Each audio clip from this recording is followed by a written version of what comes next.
주제 한번 같이 한번 고백 한번 해보실까요? 성광. 자, 우리 1교구 자리에서 한번 일어나십시오.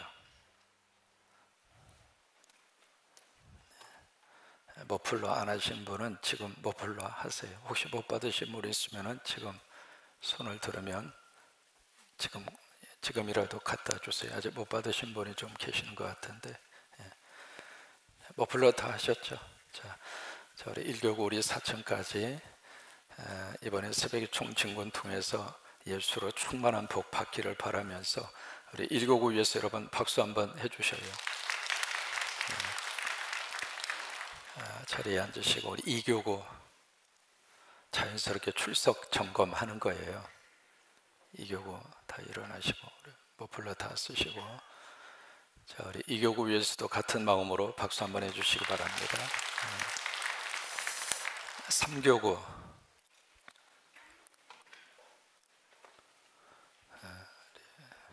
우리 3교구를 위해서도 같은 마음으로 박수해 주시기 바랍니다.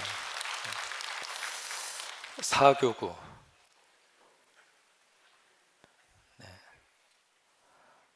자, 우리 4교구를 위해서도 박수하겠습니다.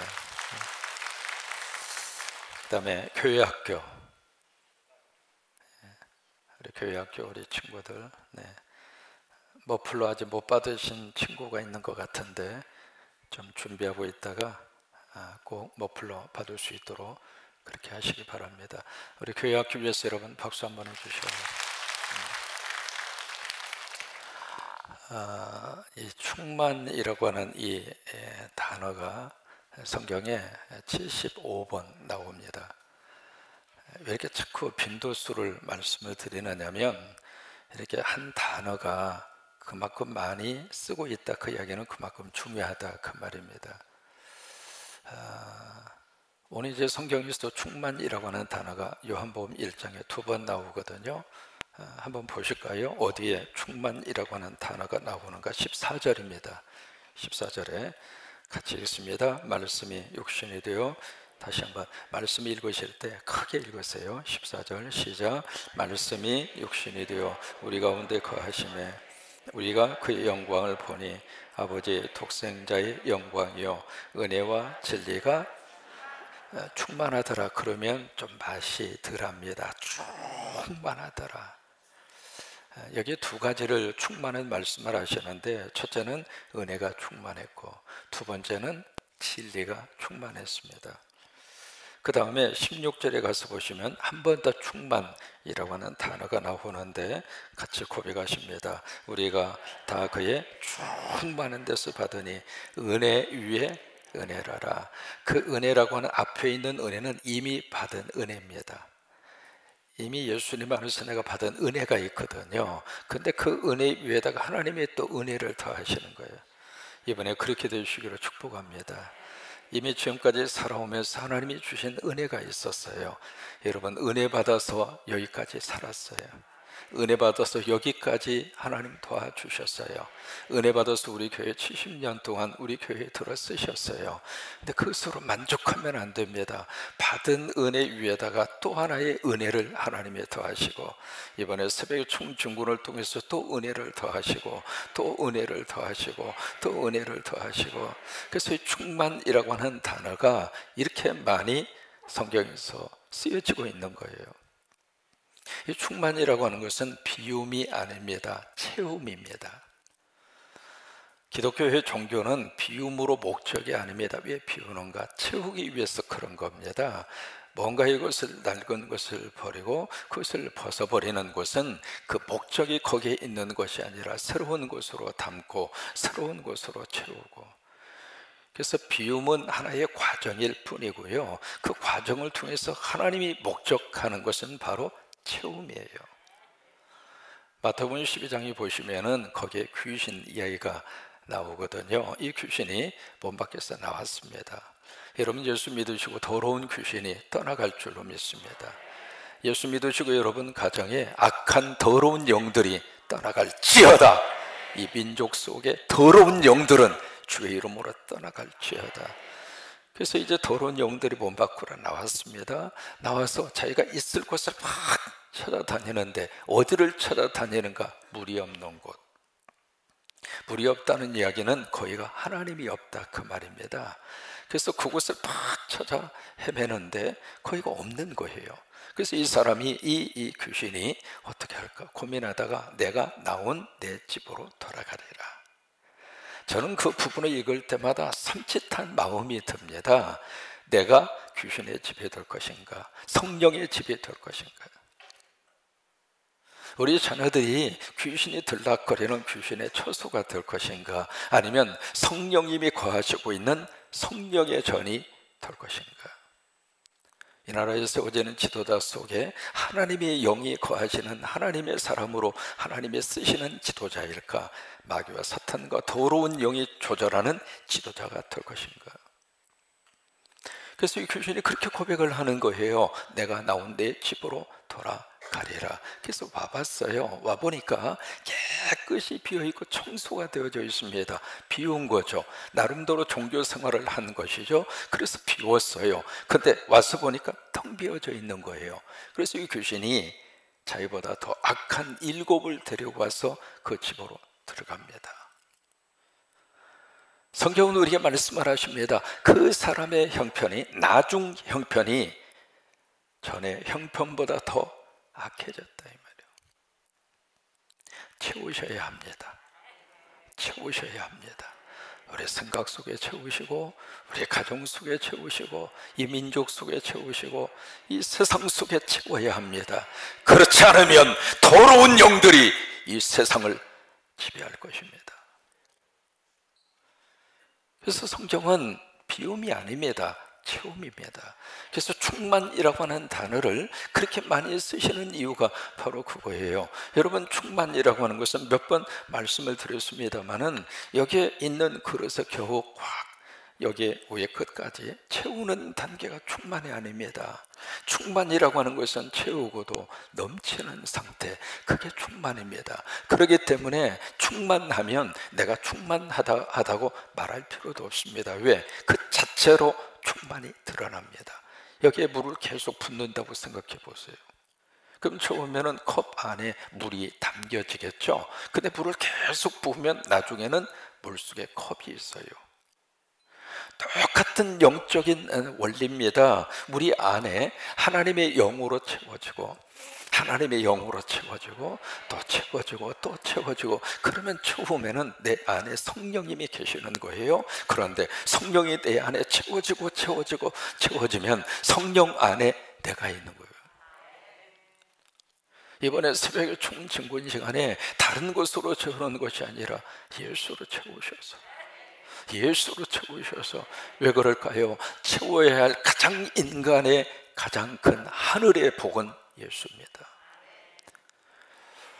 그래서 이제 특별히 요한복음을 가지고 같이 말씀의 은혜를 나누시는데, 성경에 신약 성경이 27권이잖아요. 그 중에 이 복음서라고 하는 이름이 붙은 성경이 모두 몇 권이죠? 4권입니다. 다른 것은 모두가 다 그 뒤에 서라고 하는 말로 끝나요. 무슨 뭐 편지 형태, 이제 그런 형태로서 성경이 기록이 되어져 있는데, 그 성경의 형태 중에 특별히 이 복음이라고 하는 말이 들어간 성경이 딱 4권입니다.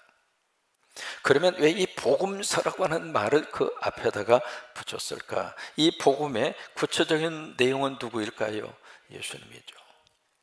그래서 이 복음서는 특별히 예수님이 이 땅에 오셔서 지상생활, 공생애라고 그렇게 표현을 하거든요. Public life, 공적인 생애라 그렇게 이야기합니다. 예수님이 메시아로서, 그리스도로서 이 땅에 위에서 공적인 생애를 몇 년 사셨죠? 일반적으로 3년입니다.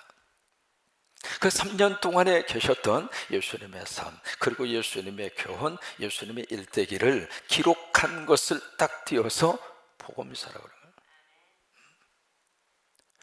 그래서 이 복음서를 크게 둘로 구별을 합니다. 첫째는 우리가 알고 있는 것처럼 공간 복음서라고 그렇게 표현을 하고, 그 다음에 제4 복음서, 이렇게 둘로 표현을 구별을 해요. 이 공간복음서 속에 들어있는 성경이 마태복음, 그 다음에 마가복음, 그 다음에 누가복음이에요. 왜 이 세 권의 성경을 공관이라고 그랬을까? 공관이라고 하는 것은, 관자라고 하는 것은 본다 그 말이에요.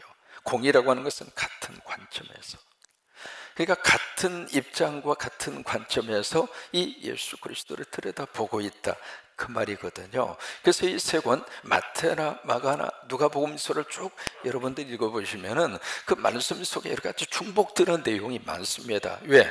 예수님을 들여다보는 관점이 같으니까. 같은 곳에서 주님을 바라보는 시각이 같은 공통 분모가 그렇게 많아요. 그런데 이 요한복음은 이 공관복음서하고 조금 다릅니다. 그래서 요한복음서를 가리켜서 제4복음서라 그렇게 표현을 하는 거예요. 여기 이제 공관복음서에 보시면은 여기에 마태복음, 그 다음에 두 번째가 마가복음, 그 다음에 세 번째가 누가복음이에요. 우리 성경을 보면서 가장 먼저 우리가 기억해야 될 것은 첫 번째 독자가 누구냐 그거예요. 물론 성경은 우리 모두를 위해서 주셨어요. 인정하시면 아멘. 시대를 떠나서, 그리고 공간을 초월을 해서 인류의 모든 민족에게 하나님이 주신 하나님의 말씀이에요. 믿으시면 아멘.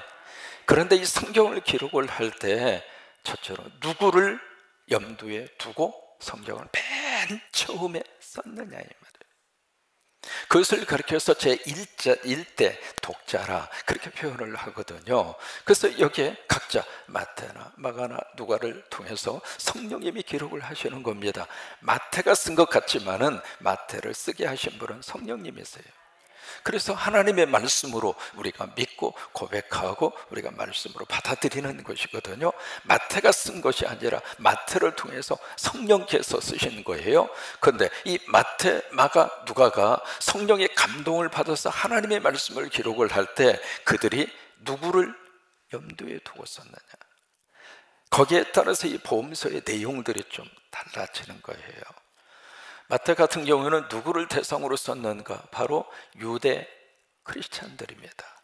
유대인이면서도 예수 믿는 사람. 그 다음에 마가 같은 경우에는 로마에 있는 크리스찬들, 로마 사회 속에서 예수 믿는 그들을 대상으로 놓고 마가가 이 복음서를 성령의 은혜로 쓰고 있는 것이고요. 그 다음에 누가 같은 경우에는 헬라 그리스도인들, 헬라 문화권 속에서 예수 믿은 그들을 대상으로 복음서를 씁니다. 거기에 따라서 특징들이 다 달라요. 마태는 유대인들을 대상으로 했기 때문에 마태 복음서를 쭉 기록을 하면서 가장 많이 거기다가 심혈을 기울이는 것이 구약성경이에요. 그래서 마태 복음서에 구약성경에 대한 인용구가 그렇게 많아요. 왜? 유대인들이 구약을 알고 있잖아요. 그래서 마태복음이 관점을 가지고 있는 것은 너희가 기억하고 있는 그 메시아, 그 메시아가 바로 이 예수 그리스도다. 그리고 이 예수 그리스도가 바로 유대인의 왕으로 오셨다. 그게 이제 마태복음에서 바라보고 있는 예수 그리스도 복음에 대한 관점이에요. 그 다음에 마가 같은 경우에는 로마에 있는 기독교인들을 대상으로 이 마가복음을 썼거든요. 특별히 마가는 베드로의 통역관입니다. 그래서 베드로를 쭉 타면서 옆에서 통역을 했던 사람이 마가예요. 그러다 보니까 이 마가는 베드로의 설교를 옆에서 다 통역하면서 들었어요. 그래서 베드로가 증거하는, 그러니까 예수 그리스도의 수제자잖아요.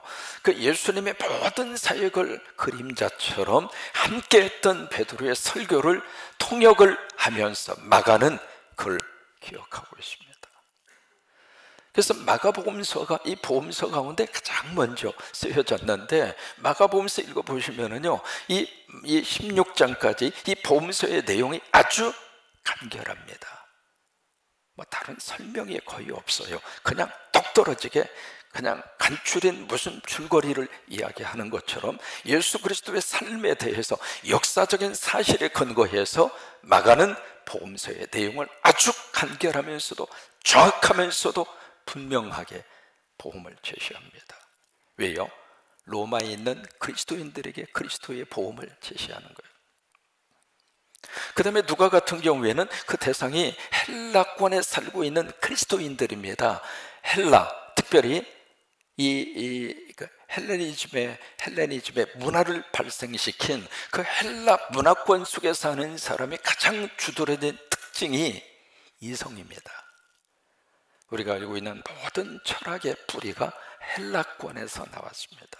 이성을 굉장히 중요하는 문화가 헬라 문화거든요.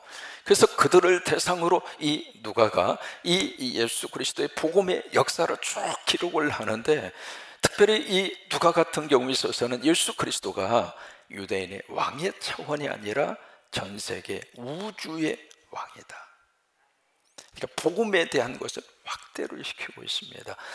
그러니까 이 마태나 마가나 누가나 각자 특징들이 그렇게 있는 거예요. 그러면 여기에 요한복음을 왜 제4복음서라고 이야기를 했을까? 이 요한복음은 벌써 예수 그리스도가 부활하시고 승천하신 이후에 거의 한 세대라 지나서 쓰여진 성경이에요.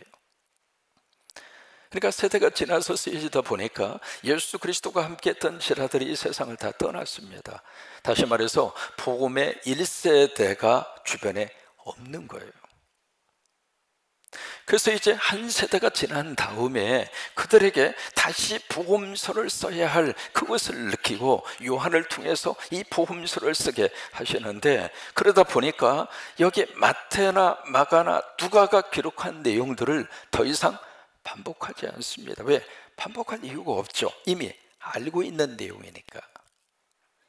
그래서 이 누가는 무슨 내용을 가슴속에 품고 이 복음서를 쓰느냐면, 과연 이 예수 그리스도가 누구냐라고 하는 이 차원의 이 질문을 가지고 복음서를 써내려가는 사람이 요한복음.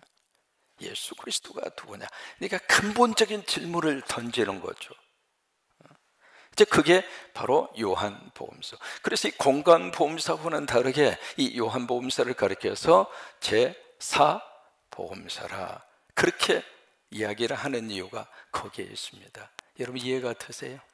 예. 그래서 이제 그 각도에서 이 요한복음서를 들여다보시면서 요한복음이 가지고 있는 몇 가지 특징이 있어요. 가장 큰 특징이 바로 뭐냐면 7가지의 예수님의 자기 선언입니다.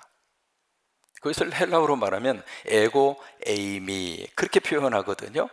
한번 해보시겠습니다. 에고 에이미, 영어로 말하면 I am 이라고 하는 뜻입니다. 그래서 나는 누구누구다, 나는 누구누구다. 거기에 예수님이 7가지 선언이 나옵니다. 여러분 계단 올라오시면서 여기 한쪽 면에 7가지 예수님의 선언을 쭉 그렇게 기록을 했거든요. 기억하는 의미에서 한번 같이 머릿속에 한번 기억을 하겠습니다. 나는 생명의 떡이다. 크게 하십니다. 소리 조금만 키워줘 봐요. 나는 생명의 떡이다. 나는 세상의 빛이다. 나는 양의 문이다. 나는 선한 목자다. 나는 길이요 진리요 생명이다. 나는 부활이요 생명이다. 나는 참 포도나무다. 이제 시작하시면 처음부터 끝까지 하셔야 돼요. 다시 한번 기억하는 의미에서 크게 따라서 하십니다.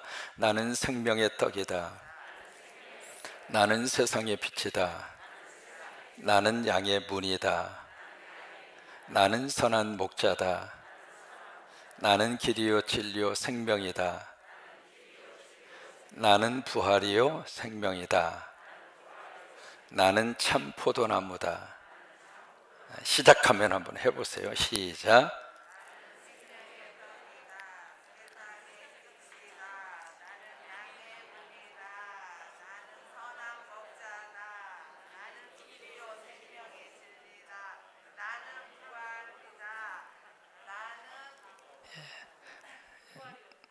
그냥 잘 기억이 안 나면 나는 하고 이다 하면 돼요. 왜냐하면 요한복음이 그 7가지 기적을 이 7가지 예수님의 자기 선언을 중심으로 그 다음에 7가지 기적이 따라옵니다. 그러니까 이 한 가지 한 가지 선언을 하시면서 선언하시는 것에 대한 증거로 기적이 따라와요. 요한복음에서는 기적이라고 하는 말을 안 쓰죠. 표적이라고 하는 말을 쓰거든요. 이 표적이라고 하는 말을 영어로 말하면 사인이라고 하는 뜻입니다. 사인. 그러니까 기적을 주신 그 이유가 기적 그 자체에 있는 것이 아니라 기적을 통해서 하나님이 말씀하시는 사인이라 이 말이에요. 여러분, 표지판이라고 하는 것은 표지판이 그 장소가 아니죠. 그 장소를 가리키는 표지판일 뿐이잖아요. 이 기적이 그 목적이 아니라 기적을 통해서 하나님이 가르치는 거가 있어요. 그래서 요한은 이 기적을 표적이라 그렇게 표현을 하는데, 이 7가지 표적, 7가지의 기적이 뭔가 가르치는 바가 있어요. 무엇을 가르치는가? 7가지 예수님의 자기 선언입니다. 그래서 나는 이렇다 그러면서 거기에 따른 표적이 하나씩 따라오는데, 그래서 이 마태나 마가나 누가나 이쪽에 기적의 사건이 굉장히 많습니다. 전체적으로 성경에 기적 사건이 거의 한 30가지 이상이 돼요. 이제 그 중에서 이 요한은 7가지 기적만 똑 딴 거예요. 그래서 7가지 기적만 이 요한복음에 기록을 하는데, 그 기록하는 이유가 나는 무엇이다, 나는 무엇이다, 그것을 가르치는 표적으로 7가지 기적이 요한복음에 나와요. 거기에 이제 대표적인 것이 나는 생명의 떡이다. 그러면서 나오는 기적이 그 유명한 오병이어 기적이에요. 그래서 거기에 이제 떡 5개 물고기 2마리로 5,000명을 먹이잖아요. 그래서 그게 바로 내가 생명의 떡이라고 하는 것을 가르치는 표적이에요. 그래서 나는 생명의 떡이다. 그리고 오병이어의 기적이 나오고요. 두 번째, 나는 세상의 빛이다. 그리고 나온 기적이 소경의 눈을 뜨게 해줍니다. 그래서 육신적으로 눈먼 자의 눈을 뜨게 하시고, 영적으로 소경이었던 사람의 눈을 뜨게 하시고, 또 나는 양의 문이다, 그 말씀을 선포하시고, 그 다음에 나오는 표적이 베데스다 연못에 38년 된 병자를 치유합니다. 그게 왜 연관이 되느냐면, 이 베데스다라고 하는 그 연못은 이 예루살렘에 문이 12개가 있습니다. 12개 문 가운데 양들이 가축이 출입하는 문, 그게 양의 문이거든요. 왜냐하면 여기 성소에서 번제를 하나님 앞에 바칠 때 번제로 쓰는 그 짐승이 그 문을 통해서 들어옵니다. 들어오는데 그 양의 문 옆에 있는 연못이 베데스다 연못이에요. 그래서 거기서 38년 된 병자를 고치시는 거예요. 그 다음에 나는 길이요 진리요 생명이다, 그렇게 선포를 하시고, 거기에 따르는 표적이 바로 왕의 신하의 아들을 고칩니다. 그게 이제 어떻게 연관이 되느냐면, 거기 가라, 예수님이 왕의 신하에게 그렇게 말씀하시거든요. 가라, 그게 길이라 그 말이에요. 그랬더니 이 왕의 신하가 믿고 갑니다. 그 말씀을 믿고 가요. 그게 바로 진리죠. 그랬더니 그 아들이 살아나더라, 생명이라 그 말이에요. 그 다음에 예수님이 나는 참 포도나무요 그렇게 선포를 하시고, 거기에 따르는 표적으로 주신 것이 여러분 아시는 것처럼 물을 무엇으로? 포도주로 만든 사건.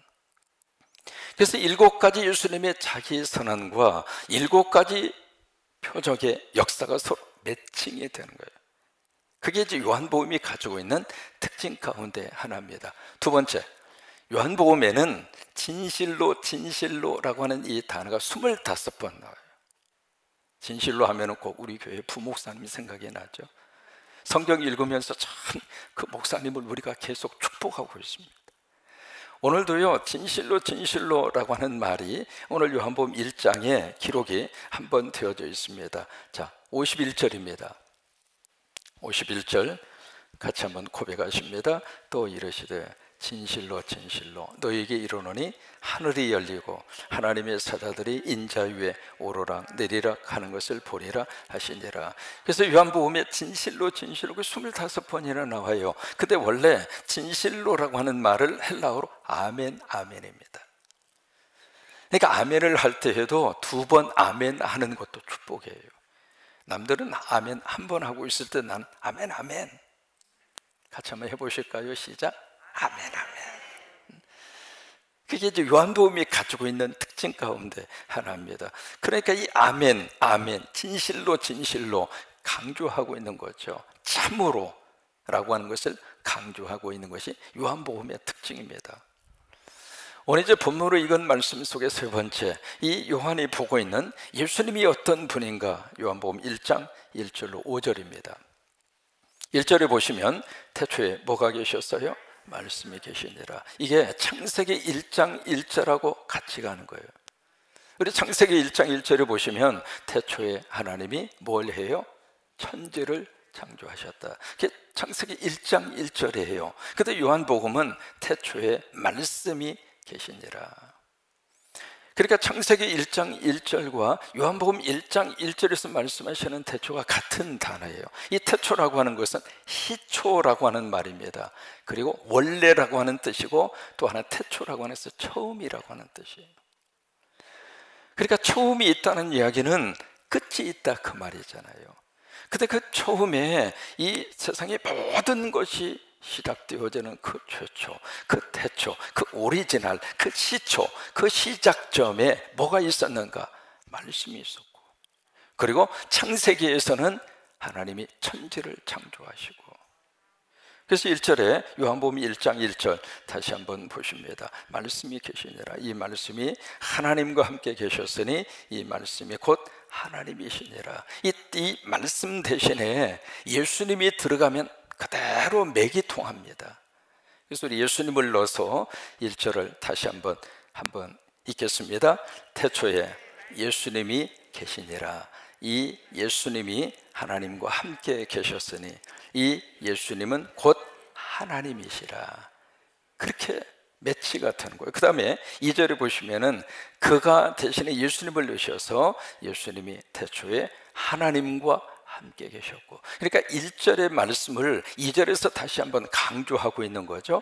그 다음에 3절에 만물이 예수로 말미암아 지은 바 되었으니 지은 것이 하나도 예수님이 없이는 된 것이 없느니라. 그 다음에 4절에 예수님 안에 뭐가 있어요?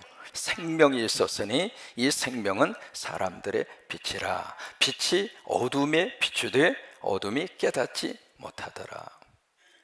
여기에서 예수님에 대해서 뭐라고 지금 말씀을 하시고 있는가? 세 가지로 예수님에 대한 말씀을 요한복음을 통해서 우리에게 말씀을 하시는 거예요. 첫째로 예수님은 하나님이다. 이게 요한이 지금 깊이 관심을 가지고 쓰고 있는 복음서의 내용이에요. 그러니까 마태, 마가, 누가가 이 세상을 떠난 후에 예수님과 함께 있었던 그 세대가 세상을 떠난 다음에 이 요한을 통해서 예수님이 누구냐? 예수님은 하나님이다. 예수님은 하나님의 아들이다. 그래서 요한복음 곳곳에서 예수님이 하나님의 아들이라고 하는 사실을 증거하고 있습니다. 기적을 통해서, 표적을 통해서. 그래서 7가지 예수님의 자기 선언과 7가지 그 표적이 계속 거기다가 지향하고 있는 그 선언은 예수는 하나님의 아들이다. 예수는 하나님의 아들이다. 그래서 이게 7가지 표적이 나오잖아요. 그 표적과 더불어서 7명의 예수 그리스도에 대한 증언이 나옵니다. 그 증언의 내용들이 모두가 다 예수는 하나님의 아들이다. 예수는 하나님의 아들이다. 그게 계속 선포되는 거예요. 그 이제 1절에서도 바로 그것을 우리에게 말씀을 하시고 있는 거거든요. 그러니까 예수 그리스도는 누구인가? 예수님은 바로 하나님이다.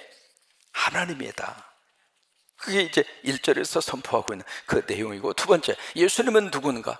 창조주이시다. 이 세상의 모든 것을 만드신 분이 예수님이시다. 그 다음에 세 번째로 예수님은 누구신가? 생명이고 빛이다. 그게 이제 예수 그리스도에 대한 선언입니다. 그 선언을 하면서 요한복음의 문이 열려지는 거예요. 이번에 여러분 예수로 충만할 때 우리 안에 예수 그리스도가 생명이고 예수 그리스도가 빛이잖아요. 그래서 우리 안에 예수로 충만했을 때 우리 안에 빛으로 충만합니다. 생명으로 충만합니다. 어두움이 물러가고 염려와 걱정이 떠나가고 우리 안에 생명의 역사가 일어나고, 그 다음에 네 번째로 이 요한복음을 기록한 목적이 뭘까? 20장으로 가서 한번 보시면 요한복음을 기록한 목적이 20장 31절에 기록이 되어져 있습니다. 31절 같이 한번 읽습니다. 오직 이것을 기록함은 너희로 예수께서 하나님의 아들 그리스도이심을 믿게 하려 함이요 또 너희로 믿고 그 이름을 힘입어 생명을 얻게 하려 함이라. 이게 이제 요한복음을 기록한 목적이에요. 근데 이 부분을 원문에 따라서 조금 더 쉽게 번역을 하면 이와 같이 번역할 수 있습니다. 여러분 성경을 옆에 놓으시고 제가 소개해 드리는 조금 더 쉽게 번역한 내용을 비교해서 한번 들으시기를 바랍니다. 이렇게 이제 번역을 새로 한번 해볼 수 있습니다.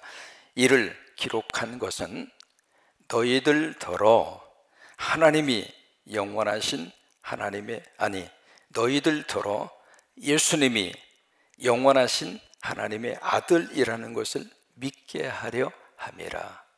원문에 따라서 번역을 하면 이와 같이 번역할 수 있습니다. 또한 너희들더러 그를 지속적으로 믿게 하려는 것이며, 조금 차이가 있죠.